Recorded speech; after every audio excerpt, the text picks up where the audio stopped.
Hello dear aspirant, welcome to education with DV sir. तो आज interview का पहला दिन था। 4 सब्जेक्ट का हो रहा था, बोटानी का, एजुकेशंस का, उसके साथ साथ ओडिया का, फिजिक्स का। ये चारों सब्जेक्ट का एट ए टाइम हो रहा था। वाइवा अलग जगह में हो रहा था, वेरिफिकेशंस अलग जगह में हो रहा था। पहले से ही मैंने आपको कह दिया था कि एक ही जगह में हो ही नहीं सकता, एसएसबी के ऑफिस में हो ही नहीं सकता। एसएसबी के ऑफिस में सिर्फ वेरिफिकेशंस हो सकता है, उसके साथ साथ अलग जगह वो लेंगे ही लेंगे। ज़्यादातर ओशोका होटल ही लेते हैं और इस टाइम भी ओशोका होटल ही लिया गया है। ओके, तो क्या कुछ हुआ है, आज का सिनारियो क्या था, उसके चलते जो नेक्स्ट फेज में होने वाला है 27, 28, 29 को, उनके लिए क्या सीख है, ये सारा कुछ हम इसी वीडियो में डिस्कस करेंगे। तो देरी न करते हुए वीडियो को स्टार्ट करते हैं।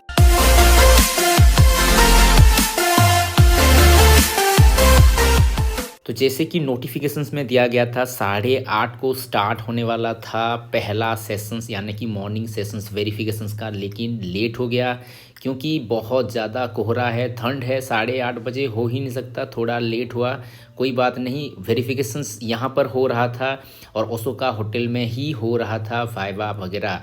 लेकिन वहाँ पर जो कम्युनिकेशंस का सिस्टम था, कम्युनिकेशंस के लिए अलग सा एक व्हीकल था, लेकिन वहाँ पर केवल जो एस्पिरेंट है वही जा सकते थे। उनके साथ कोई भी रिलेटिव्स वगैरह गए थे, तो फ्रेंड्स वगैरह गए थे या फिर रिलेटिव्स वगैरह गए थे, तो उनको उसी में जाने के लिए अलाउ नहीं किया जा रहा था। ओके, तो ऐसा कुछ सिनारियो था। ये तो एक नॉर्मल सी बात है, इसमें कोई घबराने की कोई बात नहीं है। लेकिन जो एग्ज़ाम में क्या क्या हुआ है, वाइवा क्या क्या हुआ है, क्या क्या दिक्कतें आई है, वो सारा कुछ हम इस वीडियो में डिस्कस करेंगे। ओके, तो यहाँ पर एजुकेशंस का मेरे पास कुछ रेस्पॉन्स आए हैं। तो वहाँ पर क्या क्या हुआ है, कुछ नर्वस हुए हैं, कुछ का ओवर कॉन्फिडेंस के चलते कुछ प्रॉब्लम हुआ है, कुछ का अच्छा गया है, कुछ कुछ आंसर्स अच्छे दिए हैं, कुछ कुछ दे नहीं पाए हैं, कुछ कुछ बहुत ज़्यादा आर्गुमेंटेटिव भी हो गए हैं। ये सारा कुछ हम यहाँ पर डिस्कस करेंगे। ओके, तो पहला कैंडिडेट का हम डिस्कस करते हैं। यहाँ पर दो ही, जैसे मैंने बताया था, 2 सब्जेक्ट एक्सपर्ट हमेशा रहते हैं। उसके साथ साथ एसएसबी का एक मेंबर रहता है, यानी कि 3 मेंबर ही रहते हैं, 3 मेंबर ही रहते हैं।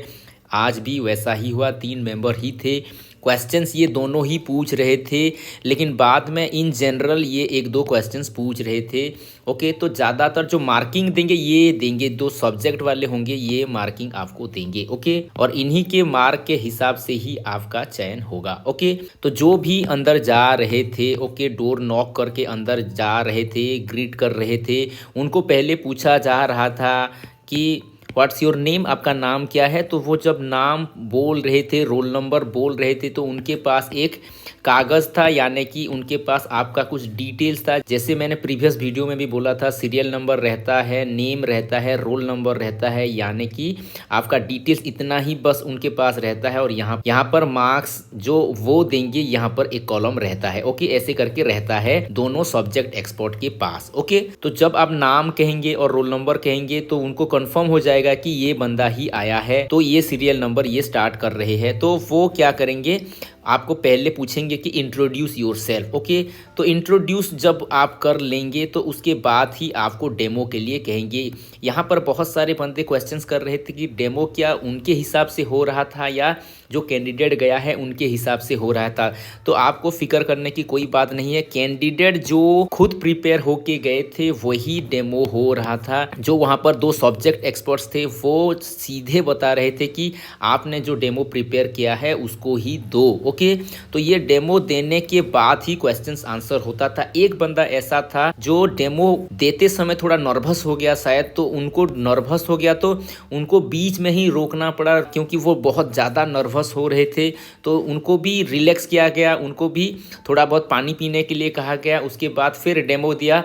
तो वहाँ पर जो सिनारियो हुआ था थोड़ा बहुत पेचीदा सिनारियो हो गया था। तो अगर आपको नर्वस लग रहा है तो आप प्रैक्टिस कर लो, 2-3-4 बार प्रैक्टिस कर लो, ताकि वहाँ पर अच्छे से आप डिफेंड कर पाओ पैनल को। ओके, तो यहाँ पर जो ज़्यादातर रेस्पॉन्सेस आए हैं सबका डेमो अच्छा हुआ, एक को छोड़ के ज़्यादातर डेमो जितना प्रिपेयर हुए थे। कोई कोई बच्चा ऐसे भी कह रहे थे प्रिपेयर तो हुए थे ऐसे ऐसे पॉइंट सारे के सारे बोलने के लिए, लेकिन वहाँ पर ज़्यादा पॉइंट बोल नहीं पा रहे थे, एक दो का ऐसा भी हुआ है, ऐसा ही रिपोर्ट आया है। तो जितना भी आप प्रिपेयर किए हो बार बार उसको प्रैक्टिस करो, उसको एक दो बार लिख दो, उसको ऑडियो बनाकर बार बार सुनते रहो ताकि आप बेटर वे में उसको एक्सप्रेस कर पाओ। ओके, तो ज़्यादातर जो क्वेश्चंस हुआ है डेमो के ऊपर ही क्वेश्चंस हुआ है। ओके, एक जो गर्ल एस्पिरेंट बताते हैं, वुमेन एस्पिरेंट बताते हैं, उनका जो टॉपिक था learning theory. Okay, learning theory में से वो टॉपिक चूज करके ले गए थे पेवलोव का, ये लर्निंग थ्योरी को वो पढ़ाने के लिए प्रिपेयर हुए थे। लेकिन वहां पर बहुत ज़्यादा क्रॉस क्वेश्चंस हो गया उनके ऊपर, क्योंकि वो प्रिपेयर हुए थे 6-7 मिनट के लिए, लेकिन उनको टाइम दिया गया सिर्फ 2 ही मिनट टाइम दिया गया।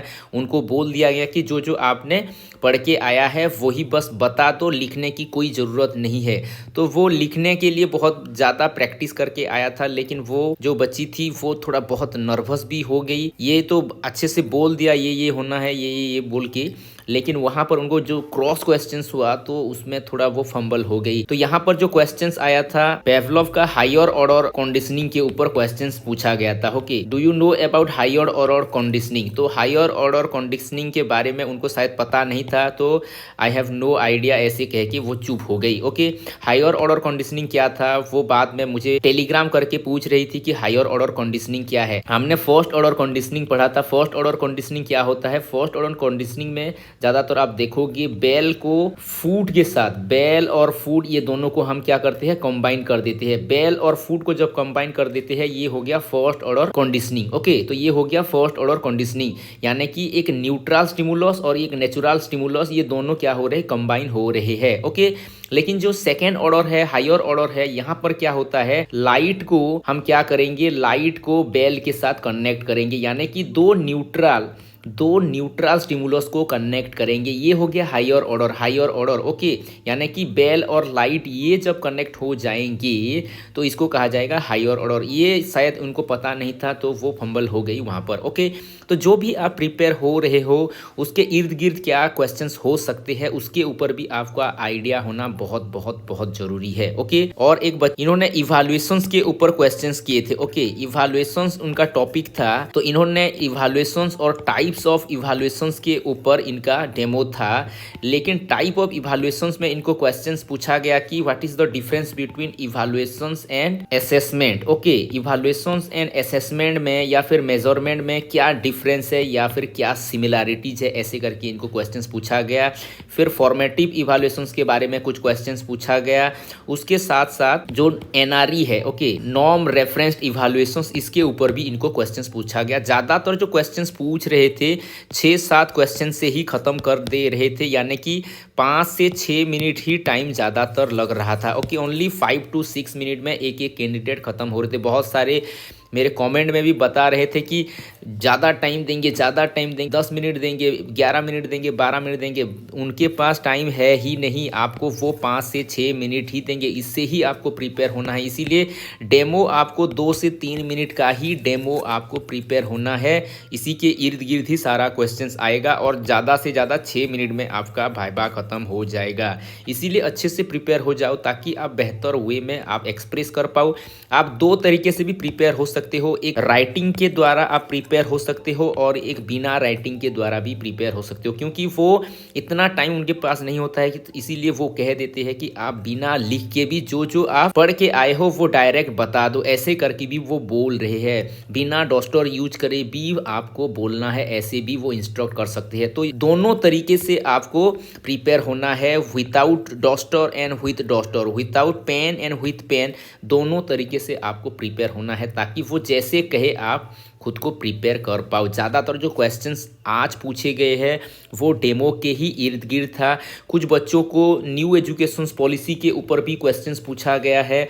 एक साइकोलॉजी के ऊपर कोई डेमो दिया था, तो साइकोलॉजी के ऊपर तो क्वेश्चंस पूछे, लेकिन न्यू एजुकेशन पॉलिसी से कुछ रिलेट हो गया तो वहाँ पर न्यू एजुकेशन पॉलिसी के बारे में भी क्वेश्चंस पूछा गया था। ओके, और एक बच्चा था जो फिलॉसफी के ऊपर इन्होंने डेमो दिया था। ओके, फिलॉसफी इन्होंने दिया है प्रैग्माटिज्म। ओके, प्रैग्माटिज्म के ऊपर इन्होंने ये दिया है। तो प्रैग्माटिज्म के ऊपर क्वेश्चंस हो गया कि इंडियन स्कूल ऑफ थॉट जो आपने पढ़ा है वो कौन सा प्रैग्माटिज्म को रिलेट करता है, ऐसे करके क्वेश्चंस पूछा गया।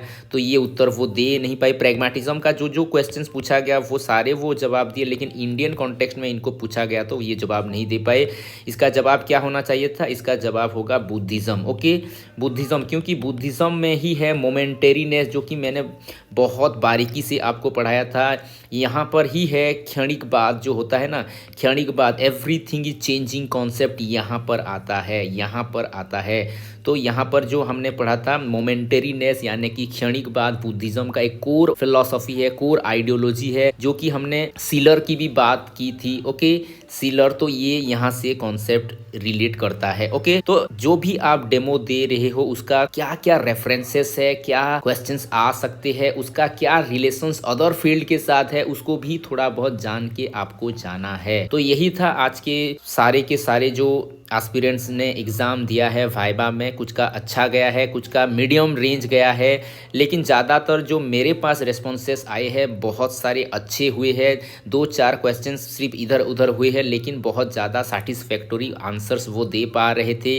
ओके, तो आपका भी अच्छा होगा। आपको बस अच्छे से प्रिपेयर होना है, कोई नर्वस होने की बात नहीं है। आप अगर बेहतर ढंग से प्रिपेयर किए हो तो आप अच्छे से एक्सप्रेस कर पाओगे। सो यही था इसी वीडियो में। Thank you for watching, have a nice day.